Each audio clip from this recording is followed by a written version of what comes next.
Bienvenidos a Tómate un Break, el podcast, el espacio en donde vamos a entrevistar a los líderes que están detrás del talento humano.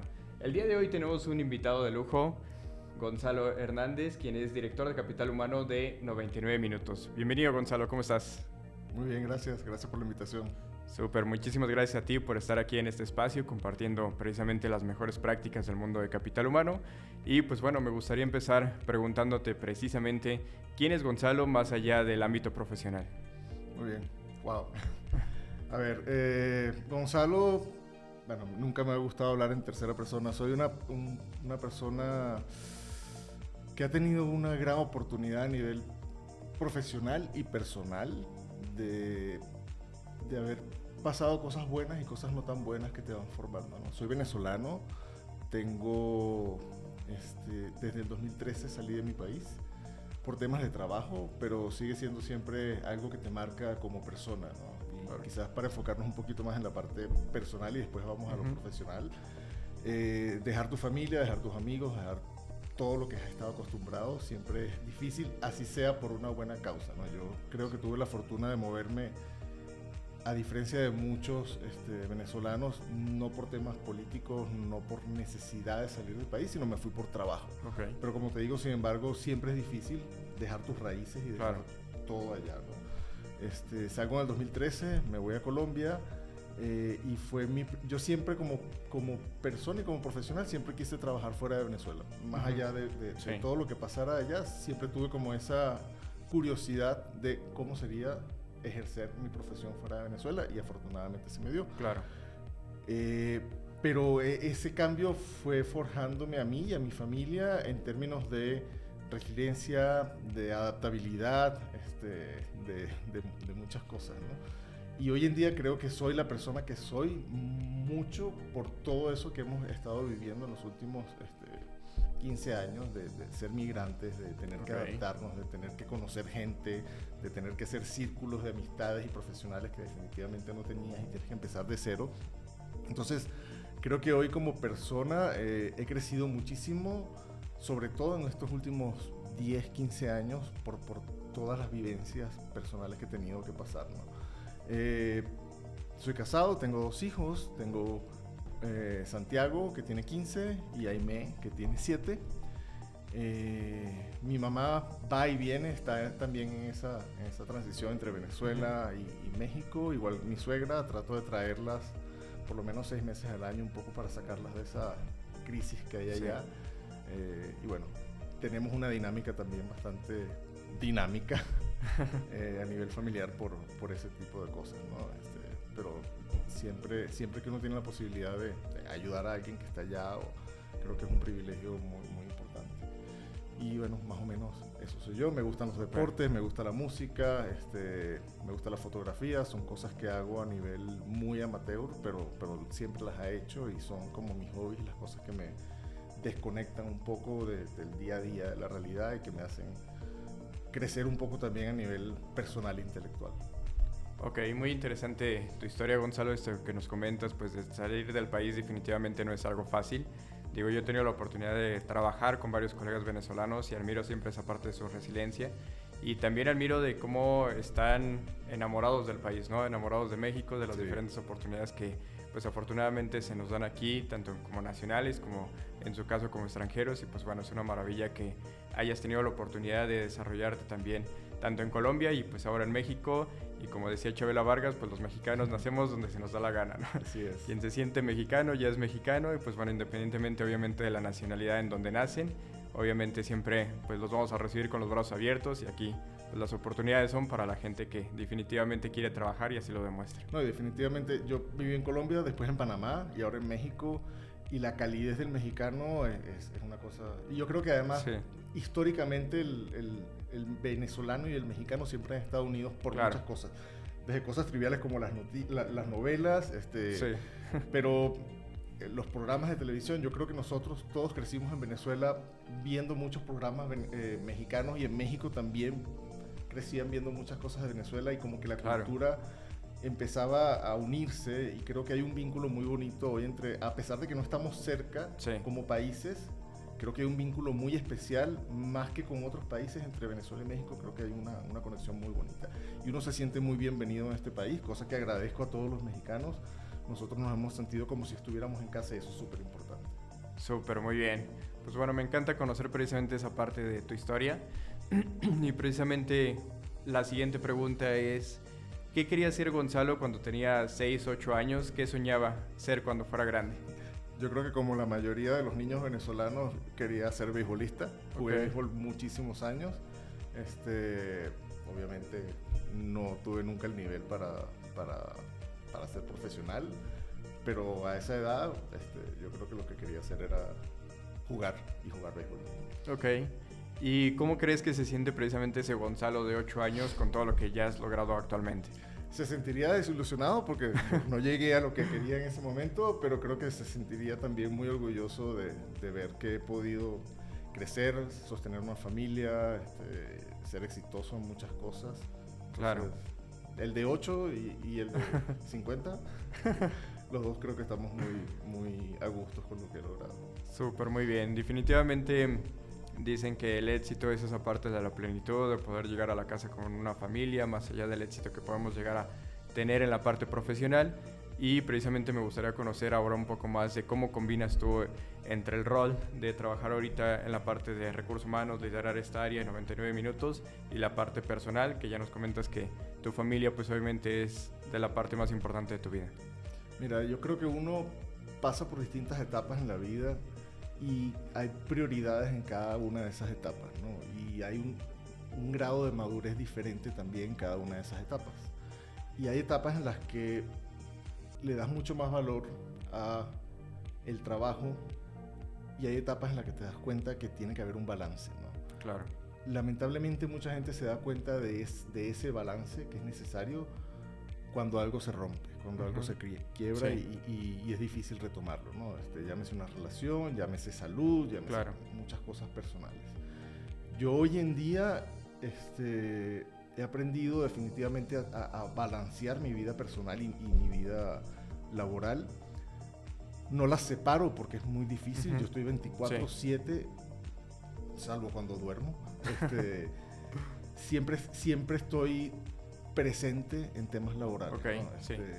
También cuando uno va subiendo de nivel, cambia la forma de trabajar, cambian las expectativas, cambia la forma de relacionarte y de dar resultados. Entonces quizás no es tanto la chamba talachera de tengo que estar haciendo un informe, una cosa que entregar, pero sí tomar decisiones, resolver problemas, ese tipo de cosas que surgen a cualquier hora, cualquier día. Entonces, aunque esté en la casa, normalmente estoy conectado, pero aunque esté en el trabajo, también estoy conectado con mi casa. ¿Okay? Entonces, es de alguna forma aprender cómo balancear ambas cosas, no dejar ninguna desatendida, pero no dejar que tampoco una afecte a la otra. Entonces, no es fácil, es muy complicado, pero sí se puede, ¿no? En algún momento hay que poner límites de los dos lados y aprender cómo ceder también algunas cosas en algún momento y otras del otro lado.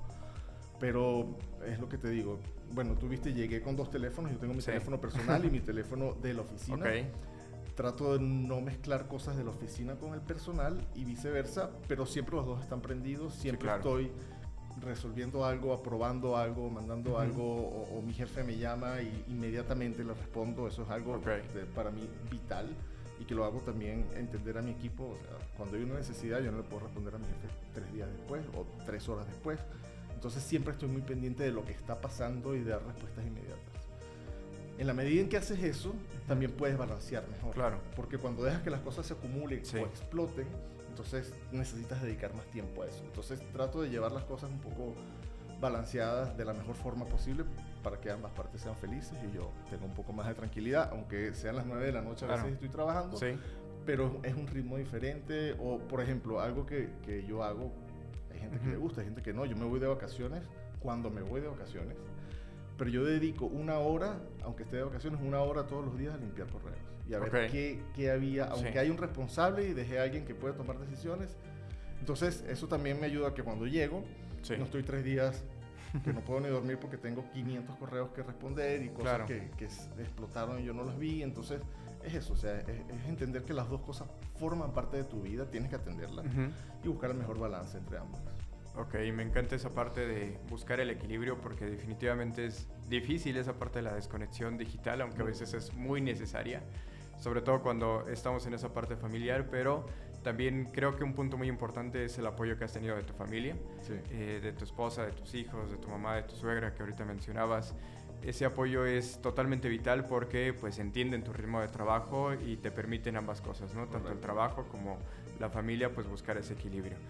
Precisamente la siguiente pregunta, digo, sé que uno de tus principales motivadores son tus hijos, tanto tu hijo como tu hija, y lo escuchamos en una conferencia que tuvimos la oportunidad de acompañarte en Guadalajara, y pues me gustaría saber, sabemos que los niños son muy reflexivos, de repente nos hacen salir de nuestra zona de confort, nos hacen reflexionar en diferentes temas. Platícame de alguna situación en donde precisamente, no sé, tu hijo o tu hija te hayan hecho reflexionar sobre la vida y cómo la estabas afrontando. Sí, una cachetada moral. Yo creo que aprendo todos los días de ellos. En esta etapa quizás más de Aimé, porque es la etapa en la que está descubriendo cosas y en la que no tiene filtro. Entonces te dice las cosas como son. Ya Santiago preadolescente es diferente, porque ya él está en su mundo, en su burbuja, ya ha entendido muchas cosas y comunicarse a veces no es tan sencillo, pero Aimé te dice las cosas como son. Sí. Y tengo un ejemplo muy, muy, muy claro. Estábamos en Disney y nos íbamos a subir a un juego, una montaña rusa, como le decimos. Era la de Aerosmith. Ok. Y le faltaba probablemente 1 milímetro. O sea, la pusieron y le faltaba nada. O sea, el pelito le hacía así y no la dejaron. Ok.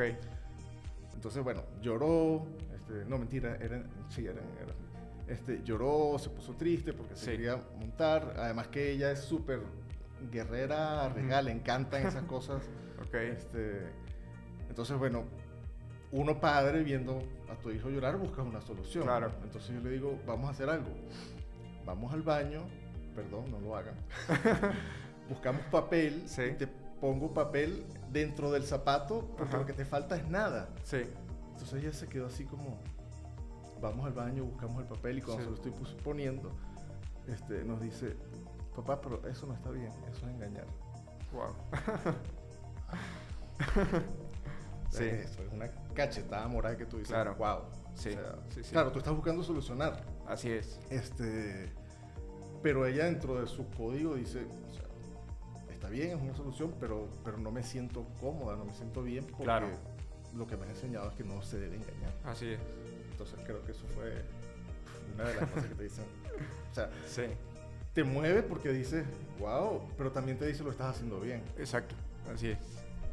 Sí, sobre todo como bien comentas, pues uno como padre busca soluciones para que sus hijos puedan vivir los mejores momentos de su vida, pero pues en esta ocasión se vio reflejado precisamente la integridad y los valores que vive desde casa, ¿no? Es algo que lo tiene bastante bien aprendido y pues bueno, ella misma fue la que te dijo, me encantaría subirme a ese juego, sería algo de lo que más me apasionaría en este momento, pero eso no está bien, ¿no? Mejor sigamos disfrutando del parque y quizás en otro momento ya tendremos la oportunidad de regresar, pero pues siempre haciendo esa parte, vuelvo a lo mismo, ¿no? De la integridad y de los valores. Ok, muy bien. Y bueno, ahora me encantaría saber precisamente quién fue el líder que más te ha marcado en tu vida. Mira, tengo 2 que fueron mis jefes, que hoy en día todavía somos muy cercanos y muy amigos. El primero fue mi gerente general cuando yo tomé la primera posición como director, Eric Langhammer, director general de Laboratorio Serviera en Venezuela.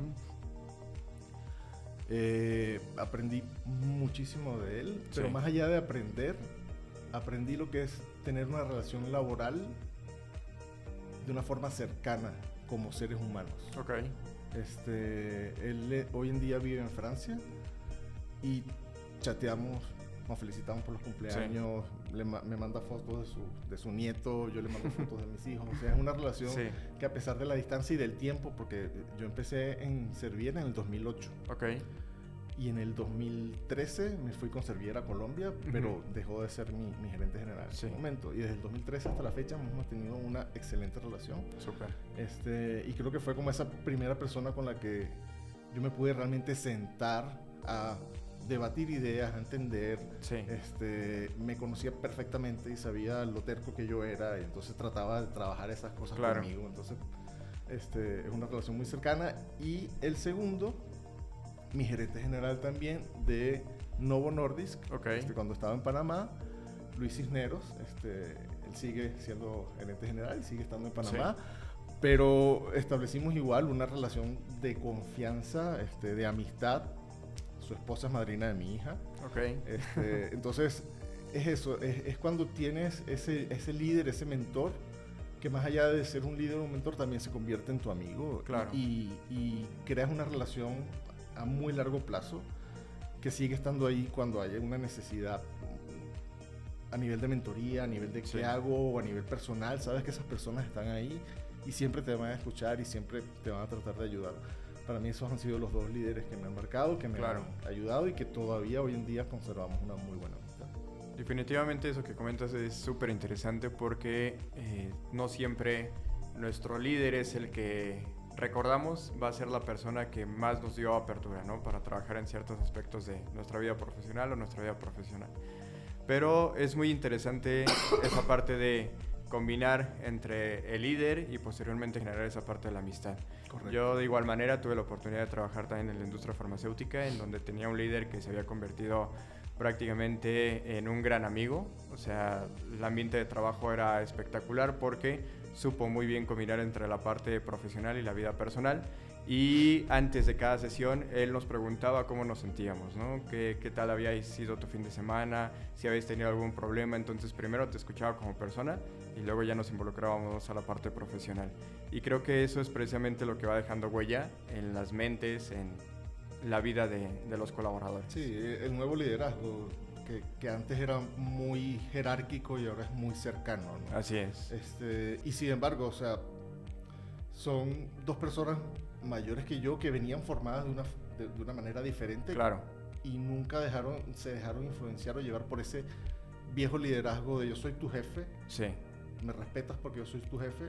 No, o sea, yo soy tu jefe, pero puedo ser tu amigo y me respetas por cómo te trato y por lo que valgo y por lo que te puedo enseñar, no porque sea tu jefe. Claro. El respeto por ser tu jefe no existe, no hay respeto realmente. Así es.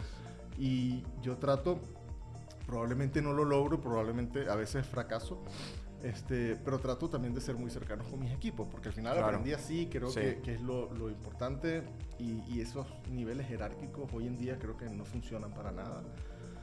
Y yo trato de ser muy eficiente en las cosas, y las cosas que son, pero nadie sabe por qué, él siempre se ha hecho así, creo que no aportan valor. Entonces, en un estilo de liderazgo jerárquico, si tú no sabes realmente por qué funciona, hay sitios donde funciona. Claro. Un militar tiene que ser jerárquico, un militar no puede ser que me siente a ver con la tropa, a ver cómo se sienten hoy, quieren atacar hoy o no, o nos sentamos, esperamos, te sientes mal. No, o sea, hay sitios donde sí, hay sitios donde no. Entonces, en el tipo de organizaciones donde nosotros estamos, definitivamente el liderazgo tiene que ser cercano. Claro. Tienes que conocer a tu gente, saber qué le pasa. Por ejemplo, algo que a mí siempre me dio resultado desde Servier, era no solamente con mi equipo, sino con la gente. Entender qué le pasaba a la gente. Claro. En la industria farmacéutica en ese momento todo era muy estricto, muy cerrado, muy reglas, protocolos. Entonces, si tú te sentías mal, tenías que pedir un permiso, llevar un comprobante, o si tu hijo se enfermaba. Y nosotros eliminamos eso, empezamos a confiar en la gente. Claro, para confiar en la gente tiene que haber otras cosas. Un proceso de selección que sea válido, que sepas que la gente que estás trayendo es gente con la que puedes trabajar y puedes confiar. Pero empezamos a confiar en la gente y dejamos de pedir tonterías. Y la respuesta de la gente fue tan impresionante. O sea, yo tuve 1 año y medio con rotación 0. Wow. Y la gente no se me iba a otro laboratorio. Se podían ir porque cambiaban de profesión o había un cambio, pero que se fueran de Servier a otro laboratorio no pasaba. Entonces, y no era, pagábamos bien, todo lo que tú quieras, pero era un tema de que la gente se sentía cuidada. Totalmente. sabía que sus líderes se preocupaban genuinamente por ellos. Sí. Eso te crea un engagement impresionante, ¿no? Y Claro. cuando lo logras hacer, a veces no es posible, a veces no es fácil, dependiendo del tipo de industria, Sí. dependiendo del tamaño de la empresa. Pero si lo logras hacer, definitivamente eso te genera un cambio y un engagement completamente diferente. Totalmente, porque obviamente vas generando lealtad con tus Claro. colaboradores y ellos responden en esos momentos en donde la empresa llega a estar en un momento de crisis o de repente necesitas más gente para la parte de producción, no sé, diferentes tipos de circunstancias que llegan a vivir, pero si tú los apoyaste en momentos difíciles, definitivamente ellos van a responder. Como bien comentas, no es para todos, se tiene que hacer un muy buen proceso de selección, el que sea cercano con tu gente te permite irlos conociendo, ir confiando con ellos, y una vez que generas esa lealtad, pues es maravilloso porque pues la tasa de rotación se vuelve Claro. prácticamente cero, ya que no van a estar buscando tanto la parte del salario, que es sumamente importante, o sea, es falso eso de que no nos preocupa el salario, No, todo el mundo nos obviamente preocupa todos. la parte del salario y hay que tener buen salario y buenas prestaciones, pero si a eso lo sumas con buena calidad de vida, Claro. pues bueno, es maravilloso totalmente. Ok, y ahora me gustaría conocer qué consejo les darías precisamente a las nuevas generaciones que están queriendo incorporarse al mundo de recursos humanos. Sabemos que no es un mundo de recursos humanos como cuando tú empezaste a trabajar, Para como nada. cuando yo empecé a trabajar, pero ¿qué te hubiera gustado saber cuando tú empezabas y qué consejo les puedes dar a los que se vienen incorporando? Mira, algo con lo que yo me he encontrado mucho, sobre todo con nuevas generaciones, es que quizás la forma de comunicación es muy diferente, la forma de mostrar respeto es muy diferente y la forma de dar resultados es muy diferente. Sí, ¿Qué le aconsejaría yo? Está de más decirles que hagan challenge, porque todas las nuevas generaciones a veces hacen challenge de más, claro, pero lo que les falta, siento yo, y es un poco lo que ha sido mi experiencia, es detrás del challenge tiene que haber algo. claro. Entonces, si yo te hago un reto sobre algo que tú me estás pidiendo, detrás tiene que haber un argumento, Sí. una solución. Porque si yo solamente te hago el challenge y te digo que no estoy de acuerdo, pero me quedo ahí, que es mucho lo que pasa, Ujú. o te doy un argumento muy vacío sin una solución real, entonces no sirve de nada. Claro. Es más un tema de rebeldía que un tema de querer que las cosas se hagan mejor. Sí. Entonces, cuando uno hace esos retos a tu líder, que me parecen fenomenales porque generan discusión, generan mejoras, generan muchas cosas positivas, tienes que hacerlo de forma responsable, Sí. entendiendo que si tú no estás de acuerdo con algo, es porque tú ya pensaste en cómo hacerlo de una forma mejor. Entonces, el challenge siempre tiene que venir acompañado de una solución bien Ok, pensada, sí. bien argumentada. Entonces, eso yo creo que sería uno de los consejos que les doy. Si hagan retos, o sea, la época de se hace así porque yo lo digo, creo Sí. que se quedó muy atrás, aunque todavía hay muchos líderes que lideran de esa forma. Claro, Pero justo con ese tipo de líderes tienes que hacerles retos. Pero Sí. tienes que poder ganarle la discusión, y la discusión se gana con argumentos sólidos, ¿no? Igual que cada vez que hay un problema, no vengas con el problema solamente. Ven con el problema y trae tu solución, que puede que no sea la solución correcta, Claro. puede ser que no sea la más acertada, pero vienes con una solución en la mano. Significa que no solamente ves el problema, sino que ves un poco más allá y quieres solucionarlo. Porque es muy fácil decirle, esto no funciona, ok, y ya, o solucionalo tú. O sea, si esto no funciona, yo tengo que buscar la forma de solucionarlo Claro. también. O por lo menos ayudarte, o que entre los dos nos ayudemos. Pero Sí. llegar con un problema nada más. Y creo que eso las nuevas generaciones les cuesta mucho entenderlo, ¿no? Entonces, quizás ese podría ser uno de los consejos que les podría dar. súper. Definitivamente es muy interesante todo el potencial que traen las nuevas generaciones. Sí. Hay que acoplarnos a los diferentes estilos de liderazgos de cada una de las empresas. Digo, era algo muy natural cuando tú empezaste, cuando yo empecé, que de repente nos decían, te tienes que quedar más allá de tu hora laboral, o si incluso te llegabas a salir a la hora de tu salida, te decían que no eras como parte del equipo, ¿no? Que no Sí. te estabas poniendo realmente la camiseta. Hoy en día pues ya buscan mucho esa parte de la flexibilidad, de poder combinar con otra parte de sus hobbies, de sus pasiones, no sé.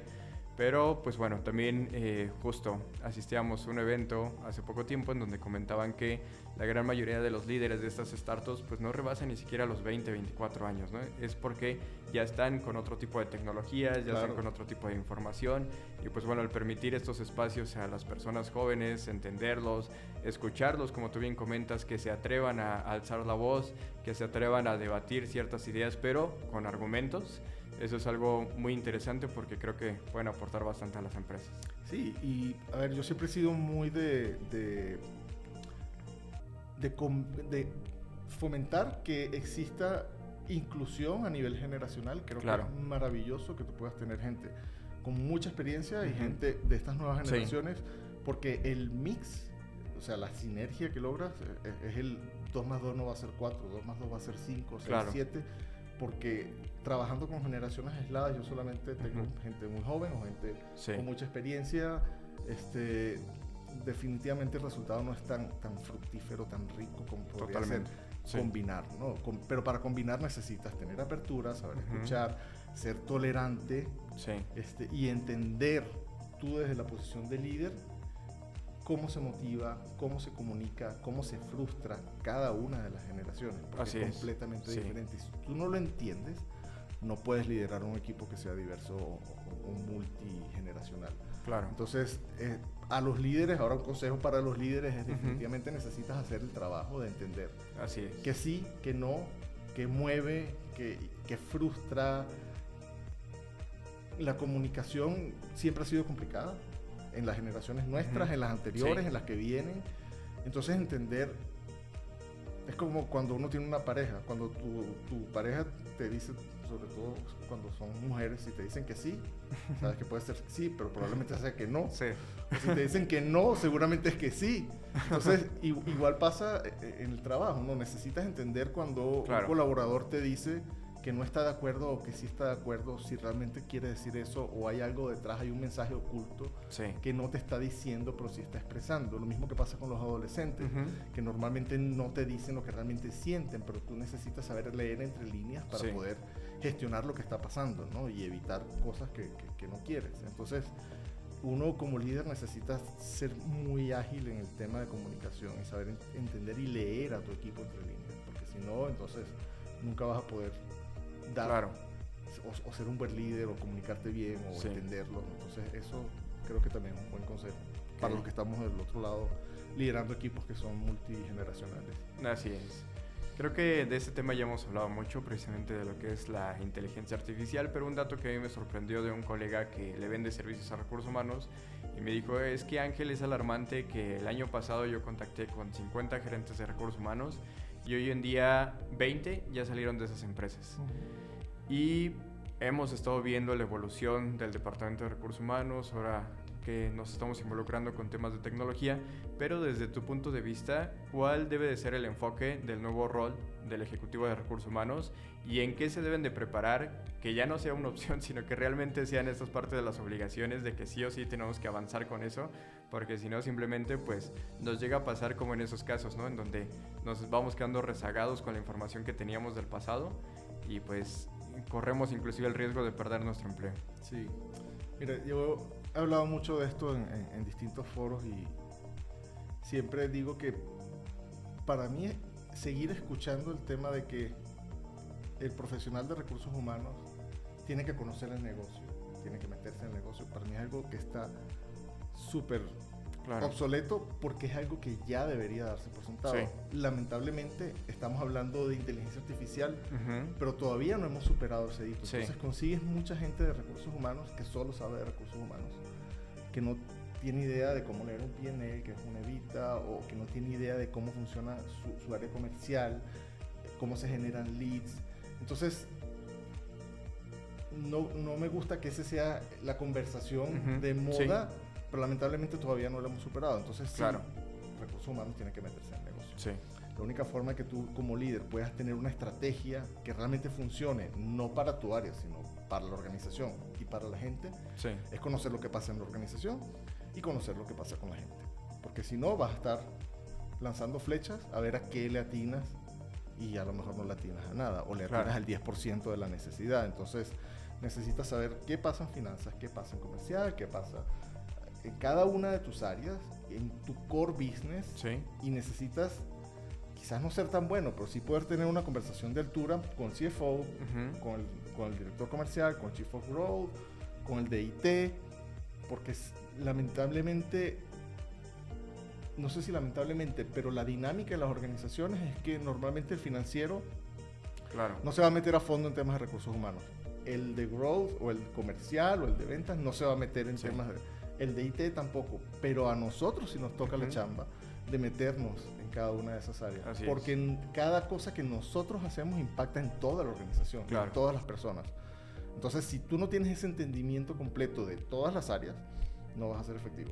Repito, eso es algo que debería ser súper básico. Hoy en día, Sí. 2025, lamentablemente no lo es. Tenemos que seguir enfocándonos ahí. Inteligencia artificial, tecnología. Ujú. Creo que el área de people, lamentablemente por muchos años, se ha caracterizado por ser área que no tiene data que sea Ujú. fiable, Sí.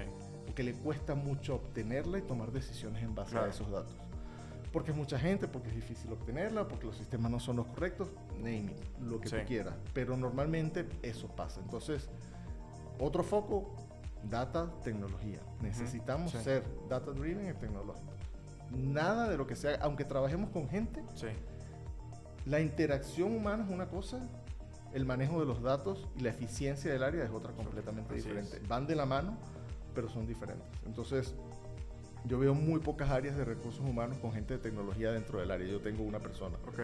que fue la que me ha ayudado a implementar todas las Sí. herramientas, a conseguir data, gobierno de la información, o sea, a hacernos mucho más robustos en eso. Pero me traje una persona Claro. que sabe de tecnología y que está dentro de mi área. Ok, No es que lo tengo ok, prestado sí, en IT, sí, sí. no es que...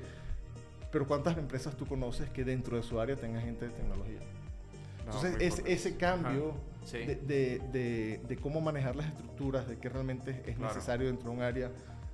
Yo tengo una persona de tecnología, tengo una persona de comunicaciones internas en mi área, no está en marketing, no está, Ujú. está en Sí. mi área, porque la comunicación que sale de recursos humanos es muy poderosa Claro. y es muy delicada. Entonces, para mí es importante tener una persona. Tenía una persona que hacía procesos, que ya no la tengo por temas de cambios en la estructura, pero es reinventar tu área, entendiendo que las áreas, las verticales tradicionales, Ujú. siempre van a estar ahí. O sea, una nómina, Totalmente. atracción de talento, administración de personal, capacitación, son Sí. áreas tradicionales y siempre van a estar ahí. Pero ¿cómo enriqueces tú todo eso trayendo gente que no sea nativa de tu área, pero que te genere valor? Claro. Ahí es a donde tenemos que pensar y ahí es donde tenemos que darle más valor y cambiar esas estructuras tradicionales a estructuras mucho más modernas Así es. que realmente te den un output completamente diferente. Creo que por ahí debería ir la conversación. Y nunca he escuchado un Así es. foro Sí. de cómo tener estructuras de people disruptivas. Sí. Ahí tienes. Ok. Créate algo. Porque nadie habla de eso. Muy bien, claro. Hablamos ajá, Sí. de inteligencia artificial, pero ¿qué estás haciendo tú realmente interno Claro.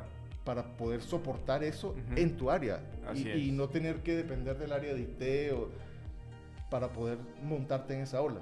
Necesitas montarte tú solito. Claro.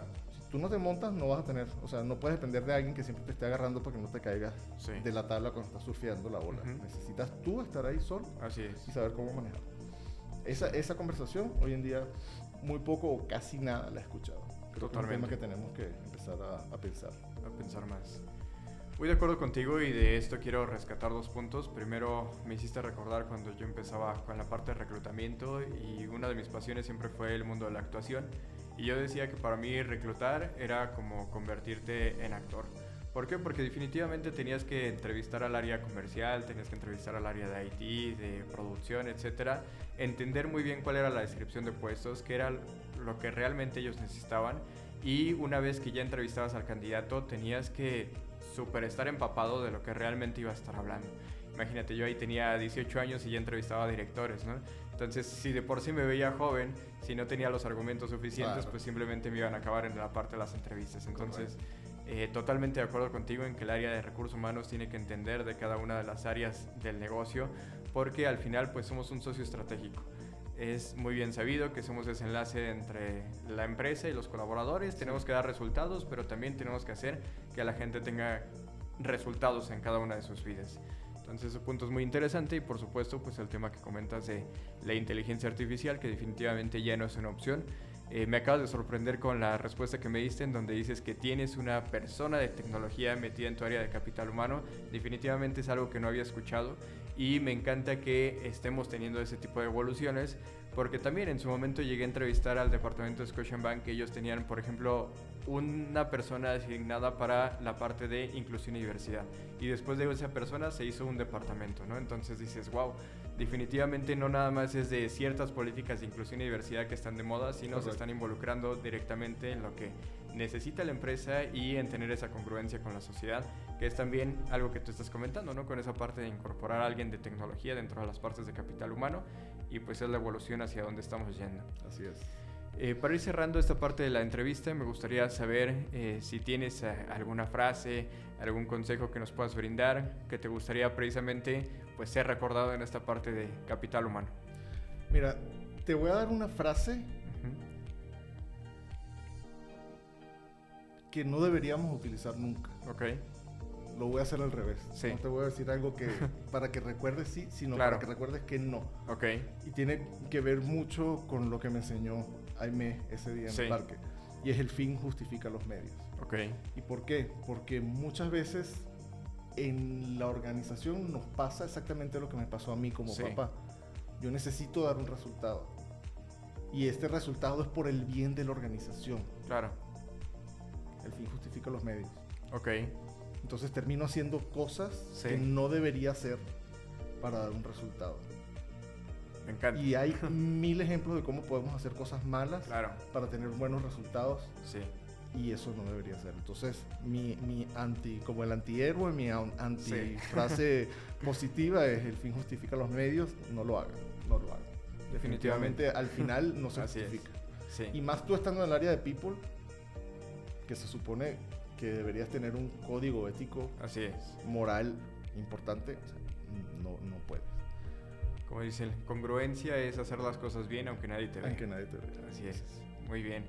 Y para ir concluyendo esta parte de la entrevista, me encantaría saber, todas esas personas que sueñan en trabajar en 99 minutos, ¿dónde pueden encontrar las vacantes? ¿Y qué consejo les darías, más allá de la postulación clásica, de meterse en la página, subir su currículo? ¿Qué más pueden hacer para realmente generar ese impacto y decir, quizás puedo generar una mayor oportunidad? Mira, yo vivo entre dos mundos que son completamente diferentes.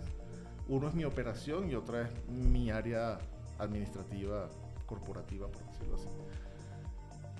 Mi mundo de operación pueden ser entre 800 y 1600 personas, dependiendo de la temporada. Personas fijas, personas que entran por temporada, Sí. personas freelance, personas que vienen con su coche, personas que yo le doy el coche. O sea, tengo De todo. de todo. Cada una es un nicho diferente. Ok. Entonces, nosotros tratamos de llegar a esa población mucho por Facebook. Estamos ahorita, estoy presionando a mi equipo, no sabes cómo, para que seamos mucho más fuertes y tengamos más presencia en TikTok, por ejemplo. Ok, sí. Panda P, o sea, difusión masiva. Normalmente ya esta población sabe dónde encontrarnos, Sí. ¿sabe? Entonces les es muy fácil entrar a un Facebook o pasan por enfrente de la bodega y saben Claro. que hay un QR y hay imagen temporada. Ok. Acérquense. Yo tengo, mi gente siempre está muy, muy cercana, mi Sí. equipo de atracción de talento está muy cercana a la gente que nos busca. Es difícil a veces cuando yo subo una publicación, tengo 5000 Así es. solicitudes, Sí. ¿no? Entonces, bueno, ahí también implementamos temas de inteligencia artificial para filtrar. Mi consejo, que quizás es complicado, es ábranse más a la tecnología, porque cada día más su primera interacción no va a ser con una persona, va a ser con un bot, con un sistema, con inteligencia artificial, y muchas veces todavía esta población no se siente cómodo, ¿no? Cuando no hay una persona adelante. Entonces muchos declinan procesos o porque el primer mensaje te lo respondió un bot por WhatsApp. Nosotros Claro. lo hacemos así porque si no es imposible filtrar 5,000. O sea, yo cuando llegué a 99 tenía un equipo de reclutamiento de 25 personas. Ok. Hoy somos 9. Wow. Entonces, pero todo eso es porque antes había personas llamando, o sea, sumamente ineficiente, tomaba mucho tiempo, recursos. Hoy en día todo es a través de la tecnología. Ok. Entonces, ábranse más a la tecnología porque en 99 o en cualquier otra empresa, sobre todo cuando son reclutamientos masivos, cada día más el primer contacto y el segundo, Claro. y probablemente hasta el penúltimo día va a ser más a nivel de tecnología que a nivel de un face to face o una persona detrás de un teléfono, detrás de con toda la parte administrativa o todos los profesionales de las áreas ya de administración, ventas.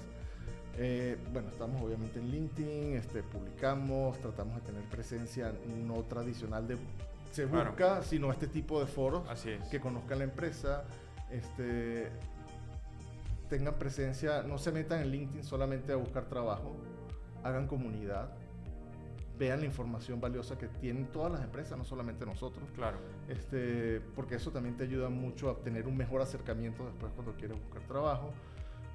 Creo que es importante tener y mantener relaciones sin necesidad de que detrás haya una intención. Es decir, hay mucha gente que entra a LinkedIn y se vuelven influencers y todos los días publican porque están sin trabajo. Así es. Entran a su chamba y cierran el LinkedIn. Entonces mantengan relaciones que realmente busquen nutrir ambas partes. O sea, que yo genere valor, que yo también obtenga valor. Claro. Y eso al final es muy bien visto, genera mejores relaciones, más acercamiento y te hace crecer como profesional, te hace tener mejores oportunidades laborales. Entonces hagan las cosas más con una buena intención o con una intención real que simplemente por una necesidad. Y nosotros estamos súper abiertos, todavía nos falta que quiero tener más presencia en universidades y esas, buscando mi primera chamba. Sí. Que la gente cuando tenga que tomar la decisión de a dónde voy a trabajar pueda hacer una decisión consciente y otra vez una decisión de necesidad. Claro. O sea, lo primero que me ofrezcan lo tomo porque sino más bien a mí me gustaría trabajar acá y eso es un poco lo que estamos haciendo a nivel de cultura. Tratar de crear una imagen de 99 minutos donde la gente diga yo quiero trabajar ahí. Y además que no sea fácil. O sea, no cualquiera trabaja en 99 minutos. Lo que pasa con un Google, un Netflix, que han sido empresas que han logrado tener una marca tan impresionante y tan deseada que la gente quiere trabajar ahí y no todo el mundo puede trabajar ahí. Pero quiere trabajar ahí porque detrás hay cosas que justifican que yo quiera trabajar ahí. Me tratan bien, me pagan bien, etcétera, etcétera, ¿no? Entonces, por ahí estamos trabajando para cada día acercarnos más a ser una marca empleadora deseada. Claro. Pero otra vez, consejo, manténganse activos. Hoy en día volvemos a lo mismo. Por todo el tema digital, es muy fácil tener acceso. Yo cuando empecé, mucho antes que tú, mucho antes que el 80% de los que están ahí, yo iba con mi papelito a las empresas y decía, ok, en este edificio están y yo iba a recepción, buenas, vengo a dejar mi currículum. Y me iba y ahí veía si algún día me llamaban o no. Uno no sabía qué pasaba con ese papel, no había seguimiento, no había, oye, ¿qué ha pasado? Tengo 3 días que me contactaste. Cero. O sea, era completamente diferente. Todo cambió. Así. Cambió para mejor.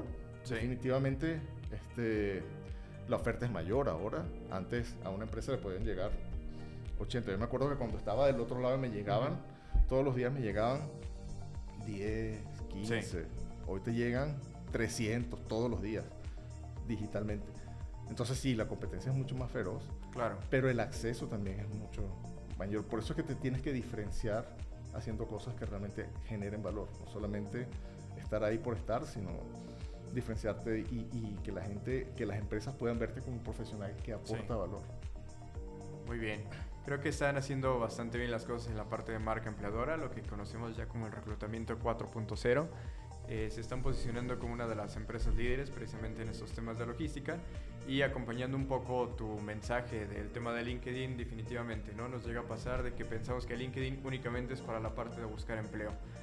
Como especialista en LinkedIn les puedo decir que definitivamente no nada más es para la parte de búsqueda de empleo, sino te puede abrir muchas oportunidades, ¿no? La invitación a un podcast, a una conferencia, hacer alianzas estratégicas para tu negocio, no nada más depender de una sola fuente de ingresos, sino diversificar también con todas las oportunidades que estamos viendo aquí. Y un consejo que, por ejemplo, yo siempre les doy a los chicos universitarios cuando llego a dar alguna conferencia es que trabajen en su marca personal y estén siempre actualizados. Eso es algo que nos va a abrir muchísimas puertas, tú lo sabes bien. Y reitero, no nada más en la parte de la búsqueda de empleo, sino N cantidad de oportunidades, precisamente con lo que comentabas de la importancia de las relaciones públicas. Y, a ver, como todo cambió, también la forma de crear conocimiento cambió. Claro. A mí me encanta estar en LinkedIn y ir a congresos y estar de los dos lados, ¿no? Sí. Tener la oportunidad de darle algo a la gente, estando como speaker o Sí. un panel, y estar del otro lado nutriéndote también. Claro. Entonces, este tipo de cosas en LinkedIn, por ejemplo, de lo que estamos hablando, no solamente te sirven para hacer networking, para conocer gente, sino para absorber una cantidad de conocimiento Sí.